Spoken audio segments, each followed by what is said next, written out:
The crystal chandeliers above the ballroom shimmered with cold light, every prism scattering fragments across gowns and tuxedos. It was the kind of room built to remind people of their place. 11 years ago, I would have been crushed under that reminder. Tonight, I let the glass and gold wash over me without flinching. Michael's hand brushed mine, steady as always, as we crossed the marble threshold. On his other side, our daughter twirled once, the satin of her dress catching the light. She whispered, "It looks like a castle," and the corners of my mouth lifted. To her, it was magic. To me, it was the battlefield I had been exiled from more than a decade ago. Conversations dipped as we entered, heads turned, first curious, then puzzled. Then recognition dawning, something sharper. My family's whispers spread like a cold draft through the hall. No one had expected me. No one knew who I was now.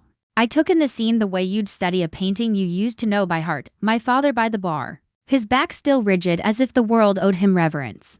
My mother at his side, draped in navy silk, her lips curved in the same faintly disapproving line I remembered from childhood. And at the far end, radiant in lace and tall, stood Grace, my sister. The bride. Her laughter faltered when her eyes found me. The bouquet trembled slightly in her hand.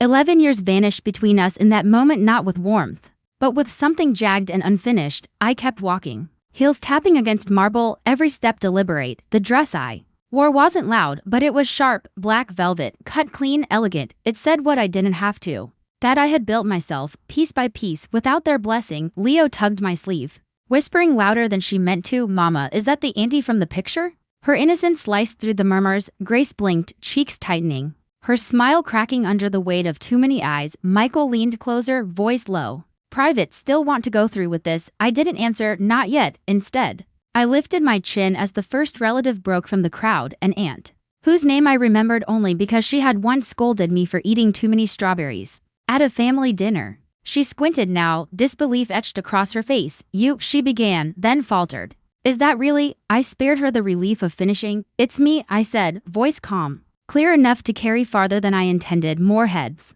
turned, more whispers. Grace's new husband glanced between us, confusion knitting his brow. He leaned toward her, but she shook her head quickly as though denying something urgent. My parents still hadn't moved, but I could feel their fury seething beneath their practiced stillness. For the first time in 11 years, I was standing in their world again. But I was no longer the girl who had left under rain with a torn suitcase. Tonight, I wasn't here to ask for a place. I was here to let them see who I had become without them. The music strained to fill the silence that followed my words. But even violins couldn't smooth over the unease rippling through the ballroom. Grace's laughter had died entirely now, her knuckles whitened around the bouquet as though holding the flowers tighter might keep her composure intact. A cousin I barely remembered leaned toward another guest, whispering my name. It rolled across the room in fragments, syllables passed like contraband. Some looked at me with curiosity, some with suspicion. A few with the smug delight of people waiting for scandal. Grace's new husband Daniel, if I recalled correctly, studied me as if trying to place a face he'd never been shown. His eyes flicked from my posture to the way Michael's hand rested easily at my back, then to Leo, who clutched her little purse like treasure. Daniel's expression sharpened. He had questions, and not the polite kind. "Excuse me," he said, finally, voice carrying. "I don't believe we've been introduced." Before I could answer, my mother stepped forward. "That won't be necessary," she said, each word crisp enough to cut glass. Her smile was brittle. "She isn't on the guest list." The room stirred. I almost smiled at her choice of words. "Isn't on the guest list," as though that erased blood, history, memory. Michael's arm brushed mine, a reminder that silence was sometimes louder than speech. But tonight, silence wasn't what I had come here for. I met Daniel's gaze directly. "I'm her sister." The statement landed like a dropped tray. Gasps scattered through the room, sharp and immediate. Grace's painted smile froze in place. Daniel's eyebrows pulled together, disbelief shading into something harder. He looked back at her, waiting for denial, for clarification, something, but she said nothing. My father's voice broke the pause, deep and steady. "You've made your point," he said. "Not to me but to the guests. Enjoy the evening. There's nothing more to see here."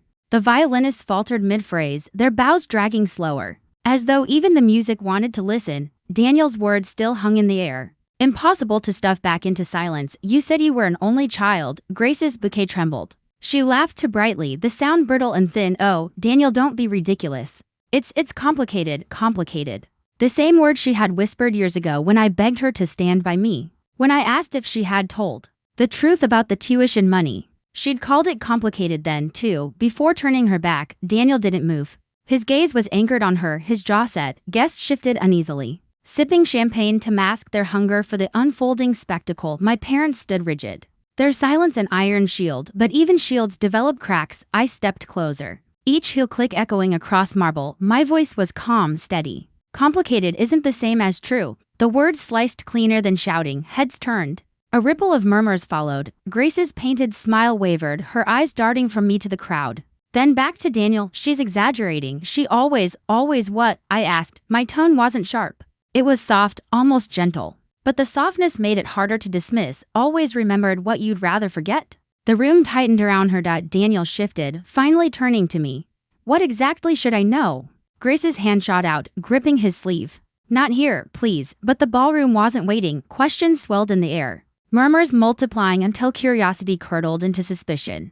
A man in a tailored suit, someone who looked like he belonged to Daniel's business circle, leaned forward. Strange, he said aloud. She told us she graduated from Yale. His words were sharp, deliberate. Another guest frowned. Harvard. Actually, she told me Harvard. The murmurs rose, jagged as broken glass. I didn't have to say a word. Grace's lies were unraveling on their own, threads pulled by the people she had tried so hard to impress. My parents' faces were stone, but beneath the marble I saw the first hairline fractures. I let silence stretch before I spoke again. For 11 years, I was the ghost at your table. Tonight, I thought it was time you remembered you had a sister, that's all. I didn't look at Grace as I said it. I looked at Daniel. His eyes searched mine, and in them I saw recognition. He understood more in that moment than Grace had ever dared to admit. Grace's hand slipped from his sleeve, her fingers curling into fists. The bouquet dangled, forgotten, petals bruising against her dress. I reached into my clutch, pulled out a slim envelope, and set it gently on the nearest table. The gold seal caught the chandelier light. I didn't explain what it was. I didn't need to. Symbolism carried further than accusation. Then I turned to Michael and Leo. It's time we go. As we walked out, I felt every gaze follow us. Grace's life was still standing, but the scaffolding had cracked, and sometimes silence is enough to bring a house down. But there was. The cracks were showing, and once cracks appeared, people leaned closer. I caught sight of my reflection in the mirrored wall across the ballroom. 11 years ago, I had stood in this family like a shadow, head lowered, voice trembling, pockets empty. Back then, when they stripped me of my tuition money and blamed me for recklessness, I had stumbled into the night rain with a suitcase that barely closed. I remembered my fingers blistered from carrying it. The sound of my sister's voice behind the curtain as she called me selfish. Now, standing under chandeliers, that memory fused with the present like two images overlapped. I turned back toward the crowd, keeping my voice even. It seems some introductions have been avoided. I'd hate for this night to feel incomplete. A ripple of nervous laughter moved through the guests. But Daniel wasn't laughing. His eyes locked on Grace. You said you were an only child. The words dropped heavy, heavier than any accusation. The room hushed again, air thinning with the weight of a lie exposed. Grace's lips parted, but no sound came. My mother's hand tightened on her arm, nails pressing crescents into lace, and I stood perfectly still, letting the silence testify louder than anything I could have said. 2 days later, the city skyline shimmered through the glass walls of my office. Morning light caught the chrome edges of my desk, the space as deliberate and polished as the life I had built. I was reviewing a proposal when my assistant's voice came through the intercom. Hesitant, there's a Daniel Whitmore here to see you. He doesn't have an appointment. For a moment, I let silence linger. Daniel, Grace's husband, or perhaps soon-to-be former husband. I closed the folder in front of me and said, send him in. He entered, stiffly, the confidence of the groom I had seen at the altar replaced by exhaustion. His tie was knotted carelessly, his eyes shadowed from nights without sleep. He didn't bother with small talk. She lied to me, he said flatly. The words weren't a confession. They were a verdict. He paced once, then stopped. Her degrees, her career, even the way she described your family history, it was all fabricated. She told people she supported you after you fell apart, that she was the one who kept the family together. Do you understand what it's like to realize the woman you married is a stranger? I watched him quietly. 11 years ago, I had been the stranger, exiled by the very family he was now doubting. I had begged for belief and received none. Now he stood before me, stunned at discovering the truth too late. She's been making calls, he continued, voice tightening, to you, I assume, begging you not to tell anyone else.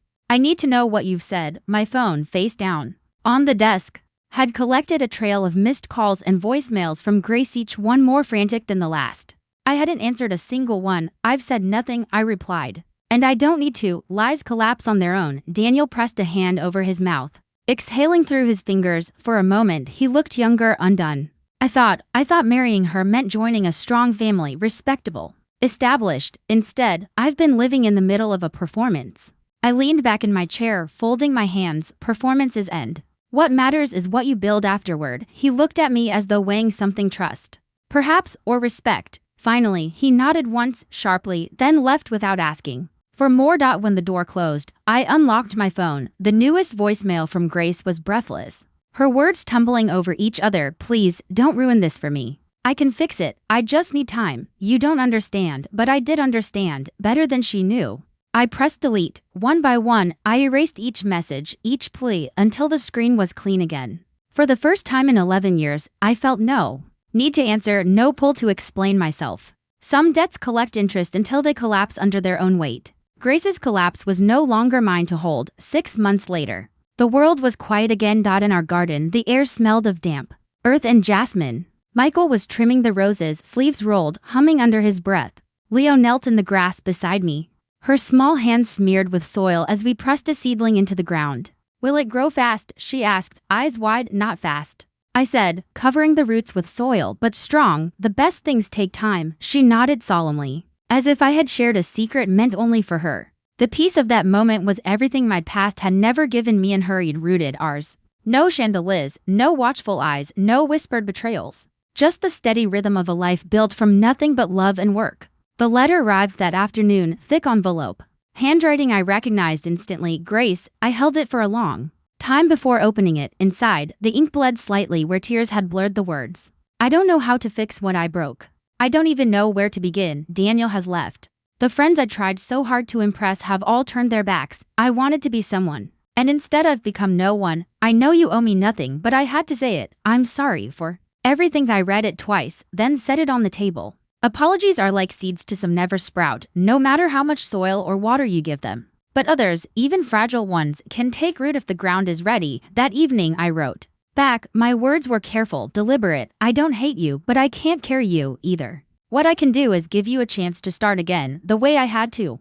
There's an internship open at my company. No shortcuts, no disguises. If you want to work, apply. If not, that's your choice. The rest is up to you. I signed only my first name, not sister, not family. Just me. When the letter was sealed, I felt no triumph, no vengeance, only release. As twilight spread across the garden, Leo tugged my hand toward the seedlings we had planted. Will they be big by my birthday? She asked. Maybe not. I smiled, brushing soil from her cheek, but by next summer, they'll have grown tall enough to give us shade. I looked out over the small green rows, the promise of what was coming. In another life, I had been left in the rain with nothing but a torn suitcase. Now, I was planting roots that would last beyond me. Grace's story was still unraveling somewhere else. Mine was already in bloom. And for the first time in years, I understood. I didn't need a family to come back to. I had built one strong enough to last.